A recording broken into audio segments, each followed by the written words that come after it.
Hi guys, good morning. Nagtanim po kami ng talbos guys. Ayan po, yan.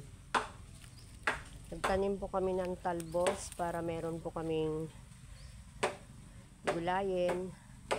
Tapos meron ding gabi sa gilid. Ayan yung kasama ko guys, oh. Hi Vicky. Hi guys. Yan.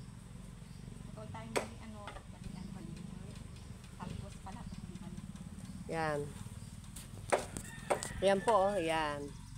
Nagtanim po kami ng talbos kasi maraming order sa amin. Ayan. Ayan guys. Talbos naman yung tinanim namin ngayon. Kasi tapos na yung mais doon. Ayan guys. Ayan oh. Ayan si Bikya. Nagpuputol ng talbos. Ayan. Hanggang dito na lang. Thank you for watching guys.